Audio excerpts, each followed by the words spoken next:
And here on the other side of our studio, we'll be watching the results all night with our panel, which includes Amy Walter of the Cook Political Report with Amy Walter, Republican strategist Kevin Madden, and Democratic strategist Faz Shakir. Also with us all night is David Brooks, columnist at the New York Times, Jonathan Capehart, associate editor of the Washington Post, and of course our very own Judy Woodruff, who is back from her travels across the country for her series America at a Crossroads. Welcome to you all. Oh. All right, Great Amy, to be here. You're going to kick us off tonight. We're going to be talking a lot about the specifics and the data, but just start us off big picture here. What are you going to be watching tonight, and what kind of big questions are you looking to answer? Yeah, I don't think I've ever experienced an election night like this, where we come in with the polls this close, with so few people feeling like they have any sense of how this thing is going to break. And I also come into this knowing that when you look at the way Americans feel about our political system right now, the sense that they believe that this is an existential election for them, that my concern going forward is what happens to the numbers of people who will be very upset with what the result will be, because it's more than just an issue or a policy that they're voting on. But broadly, big picture-wise, what I'm looking at is to see if the coalitions that we've become comfortable with really for the past 15 years or so, with Democrats doing much better in high turnout elections because they run strong with younger voters, with voters of color who don't traditionally turn out in, say, a midterm year, or they're not, they are not as typical voter. They don't vote as regularly, is the word I'm looking for, as white voters. But now what we're looking at is a situation where it may be that Democrats are going to be able to find success, not because they did better with younger voters or with voters of color, but because of their success with white voters, especially white voters with a college degree, and especially with women. And I think we're going to be looking very closely at those breakouts when we go to the key battleground states. And on that point, Kevin, we do expect this race to be settled in the battlegrounds, chief among them Pennsylvania. What are you watching for tonight in Philadelphia and the surrounding counties? I mean, also, we should think back to even when we were here in January during the primaries, we always said this is going to come down to about 7 states, and in those 7 states, it was going to be these metropolitan areas in places like Philadelphia. So that's where I'm really watching for today. In order for any one of these candidates to win, they're really going to have to do well in these collar counties of Philadelphia and the eastern side of Pennsylvania.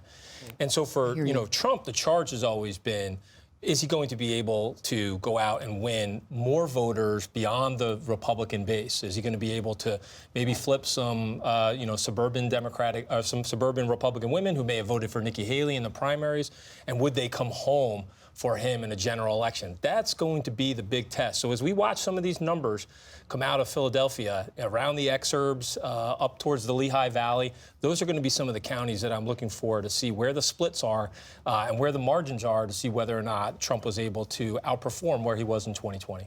And Faz, when the Harris campaign says that they feel like they have momentum on their side, what are they pointing to? Is it just vibes, or is there something tangible that they can point to and say, yes, we feel good about where we are? Jeff, in the early vote, they did a great job. On the tactical side of this Harris campaign, you've seen extreme proficiency. From the moment she got into this race, money raised, volunteers recruited, convention executed flawlessly, debate executed flawlessly. She's in a great position. When you looked at the early vote numbers, the gender gap was there, and you say, running into Election Day, you're ahead.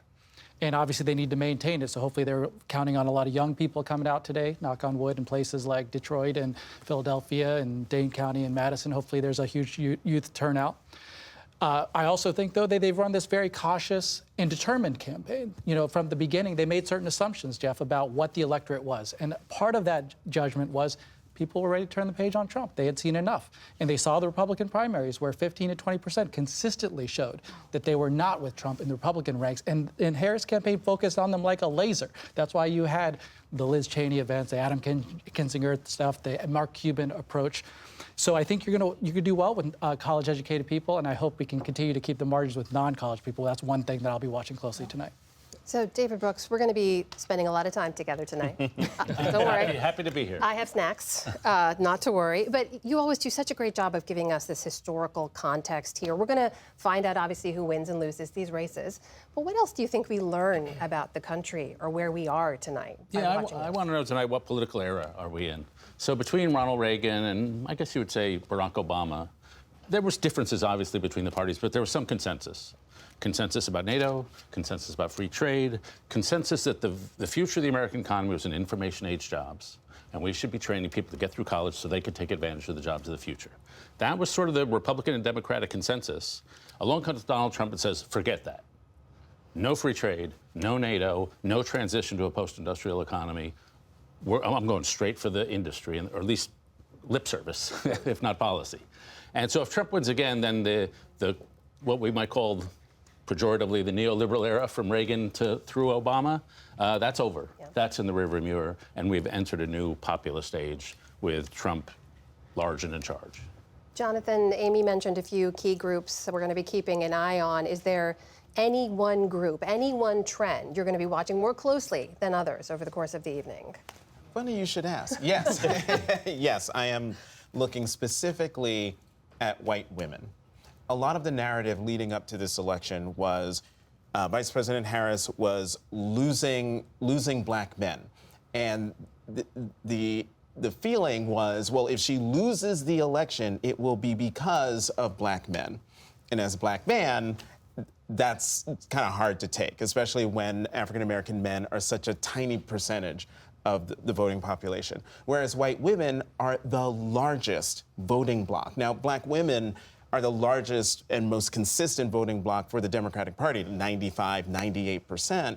But white women in the 2016 election were 41% of the electorate.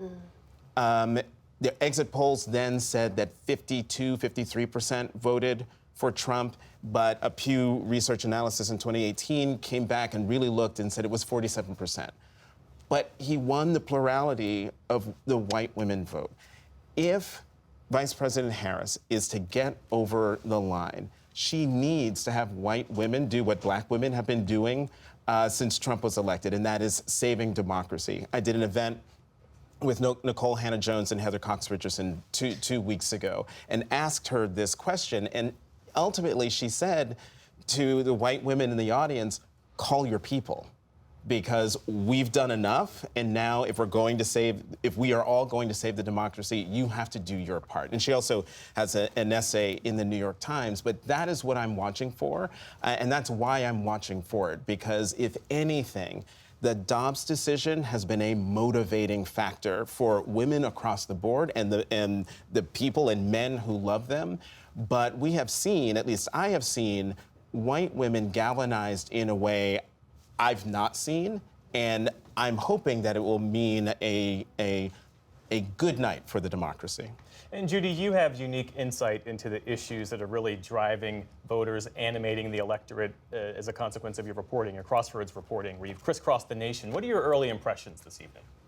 Well, I've come away. First of all, I'm glad to be here. Other side of the desk. It's nice for a change. You guys have all the pressure. So traveling around the country, trying to understand why we're so divided, I have to say, I come away, three things I am specifically looking for tonight based on the reporting that I've done. And I'll just give you examples. North Carolina, we were in Alamance County. This is a rural area outside Raleigh-Durham. For Kamala Harris to win that state, take it back from the Republicans, she needs to do well in these exurbs. I think Kevin, Amy, we're talking about this. The suburbs that are outside the Raleigh-Durham, Charlotte. So that's one place we're looking at. We're also looking at Michigan, the so-called education diploma divide, which is an increasing issue in American politics. I was in just a couple of weeks ago in both Macomb and Oakland counties, the biggest counties in the state, just north of Detroit. Oakland being a place, majority with a lot of people with college graduates. Macomb being more blue collar, fewer college graduates. Joe Biden did very well in Oakland, won. Trump won Macomb. The question is, how are Harris and Trump going to do, with people who have a college degree and don't? And just quickly, Arizona. We went to look at the divide, the partisan split among Hispanic voters. Last time, Hispanic voters in Arizona made up 19% of the electorate. Biden was able to win 61%. So the question is, Republicans are now saying they can cut into that. Can they? Can they take away some of the Hispanic vote, which is traditionally was going more Democratic? I think the other question, but the shorter answer is, where haven't you been this election? But Amy, as Judy mentioned there, North Carolina, we know that's one of the states where polls will close on the earlier That's right. side, along with Georgia. We keep saying it could be a long night. We may Right. not have an answer. Is there anything you're tracking early in the night, specifically that you think gives us a direction of where things are going, or that says this could be an earlier night than we expect overall? I want to say yes, because I want to believe that we will have, some direction early on in the evening. But what we've come to see in our politics, and look, we talked about this the other night about seeing this Iowa poll that looked so outside of Yes. what we'd been seeing in other states. I do expect that to come up again tonight, by the way. Okay. We'll ask you about Iowa. But you think about the billions of dollars that have been spent on this election. They've all been spent in 7 states. And so there are a lot of people in these other states that have not been getting the barrage of advertising and just the communication from the campaigns. How they behave may not tell us how the swing states are going to behave, and how the swing states behave may not tell us how those other states are going to behave. And that's true, too, when we're thinking about all these House races and these Senate races. I am looking, I think I'll give you one clue. Okay. The Ohio Senate race, I think, will give us an idea for just what kind of Senate we could expect, what the margin may look like in the Senate. And tell us about that. Why? Because this is a state where right now it's very, very close. Even though it's a red state, the Democratic senator there has been tied with his opponent. To win, it would mean that he would need to win a lot of Trump voters. If that's the case, if we do see real ticket splitting, then it means that the Senate and the House become much less predictable, because we're just so used to, if it's a red state, it goes red. If it's a blue state, it goes blue. And if Sherrod Brown were to hold on in Ohio, it suggests, too, that Democrats are going to have a much better night in the Senate. Doesn't mean necessarily they're going to hold the Senate, but that would be a better night. If he loses, now we're into that is the more expected way that you would look at the Senate map, given how Republican Ohio is. Yeah. And in the 30 seconds or so that we have left, how has he been able to hold on to that I know seat as Ohio has become redder and That's redder? right. It helps to be an incumbent who's been there for a long time with an identity that fits the state.